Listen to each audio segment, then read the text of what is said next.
Stock x ray, इसमें हम आज बात करेंगे पेटीएम के ऊपर।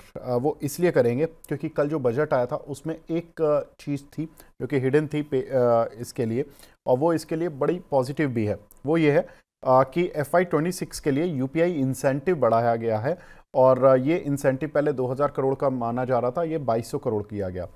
200 करोड़ से बहुत ज़्यादा फर्क नहीं पड़ रहा है, लेकिन बात यह है कि इसमें इस इंसेंटिव को अगले साल भी कैरी ओवर करना है। दैट मीन्स कि 2000 करोड़ रुपए का जो इंसेंटिव है ये बना रहेगा FY27 के लिए भी, जबकि मार्केट को ये डर था कि शायद सरकार ये इंसेंटिव हटा लेगी। तो अगर ये 2000 करोड़ रुपए का इंसेंटिव जो यूपीआई कंपनियां हैं इनके लिए नहीं मिलता तो शायद पेटीएम को एक बड़ा सेटबैक लगता। डर भी था मार्केट को कि ये शायद हट जाएगा, लेकिन ये हटा नहीं। FY27 के लिए रीइंस्टेट किया गया है, जो कि पेटीएम के लिए पॉजिटिव है। अब एक तो ये चीज़ जो बजट से रही, उसके बाद Q3 नतीजे हमने अभी 2-3 दिन पहले ही आए थे, जब हमने बात भी की थी कि रेवेन्यूज़ वगैरह काफ़ी अच्छा रहा। कंपनी का 6.5% रेवेन्यू बढ़ा था। कंपनी का नेट प्रॉफिट आया था 21 करोड़ से बढ़कर 225 करोड़ रुपए। एबिटा कंपनी का करीब 10.6% बढ़कर 156 करोड़ रुपए रहा, 141 करोड़ से बढ़कर। मार्जिन्स भी बढ़े कंपनी के।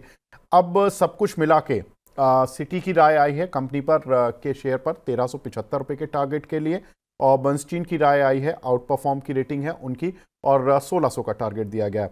लेकिन अंशुल भाई, कई बार होता है ना कि नतीजे अच्छे आते हैं, कई बार खबरें अच्छी आती हैं, लेकिन वो सेल अपॉर्चुनिटी होती है।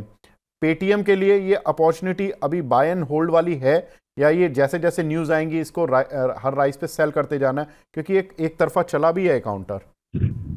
सर मैं पेटीएम पे बुलिश हूं, लेकिन मैं यहां नहीं खरीदूंगा। आईपीओ बेस का पहला टारगेट 1271 कंप्लीट हुआ है।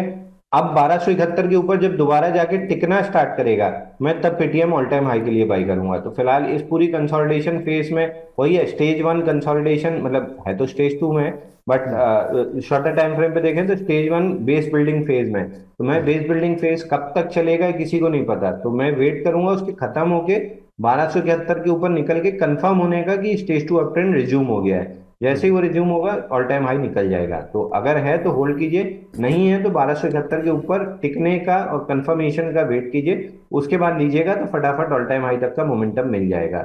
बुरे दिन लगभग खत्म हो चुके हैं, अच्छे दिन जब भी आएंगे अच्छे दिन आएंगे।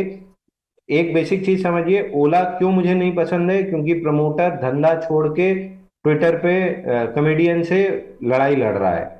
दूसरी तरफ पेटीएम का प्रमोटर है, जब जब पेटीएम के बुरे दिन आए हैं आपको वो आदमी केवल सर झुका के काम करता हुआ दिखा है। आपको किसी सोशल मीडिया पे या किसी पे लड़ते झगड़ते तो छोड़िए, मतलब दिखा ही नहीं है। वो सिर्फ एक ही जगह दिखा है, अपने ऑफिस में सर झुका के काम करते हुए। हर तरह की परिस्थिति से कंपनी को निकाल के लाया, लिस्ट कराया, लिस्टिंग के बाद भी इतनी आलोचना हुई, उसके बाद भी स्टॉक को इतना अच्छा परफॉर्म उसने ऑफलेट आईपीओ बेस बना कराया। मैं इस प्रमोटर पे हमेशा बेट करना पसंद करूंगा।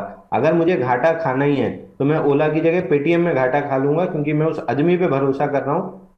एकदम किस्मत ही खराब निकली तो अलग बात है, नहीं अगर उसकी मेहनत रंग लाई स्टॉक ऑल टाइम हाई निकल जाएगा। तो ऐसे प्रमोटर पे हमेशा भरोसा रखना चाहिए। 1271 के ऊपर प्राइस वाइज स्ट्रांग हो जाएगा, बिल्कुल आराम से लीजिए, ऑल टाइम हाई 1955 निकलेगा। बिल्कुल ठीक है। तो यहाँ पर प्रमोटर पर ट्रस्ट और लेवल्स अंशुल जी ने बता दिए हैं। फंडामेंटल टारगेट्स भी आपको मिले हुए हैं, क्यों मिले हुए हैं, बजट से भी और रिजल्ट्स पे भी, सबका मिला जुला मिश्रण आपको मिल चुका है। ठीक है अंशुल भाई, आप हमारे साथ जुड़े सर, बहुत बहुत शुक्रिया हमसे जुड़ने के लिए, कीमती समय देने के लिए। Thank you. धन्यवाद सर। अब एक छोटा सा ब्रेक लेने का समय आ गया, लेकिन सोने चांदी में हो गई भारी लॉस। अब क्या करें निवेशक, आज पूछे अपने सवाल हमारे एक्सपर्ट से। 2:30 बजे एक लाइव प्रोग्रामिंग होगी जिसमें केडिया साहब भी होंगे, और यहाँ पर खास मेहमान हमारे साथ जुड़ेंगे। तो ये शो देखना ना भूलें, 2:30 बजे लाइव होगा। सोने चांदी में हो गई है भारी लॉस, अब क्या करें निवेशक। ग्लोबल संकेतों के दम पर कैसे खुलेंगे हमारे बाजार, क्या कह रही हैं खबरें और ब्रोकरेज रिपोर्ट्स, किन शेयरों में बनेगा पैसा, बाजार खुलने के बाद क्या खरीदें, किन शेयरों को करें पोर्टफोलियो से बाहर, कैसा रहा बाजार का दिन भर का कारोबार, कैसे तैयार करें कल के बाजार की स्ट्रैटेजी। इन सब सवालों के जवाब जानिए मेरे साथ ओपनिंग बज और क्लोजिंग बज में, इन वक्त पर सिर्फ मनी 9।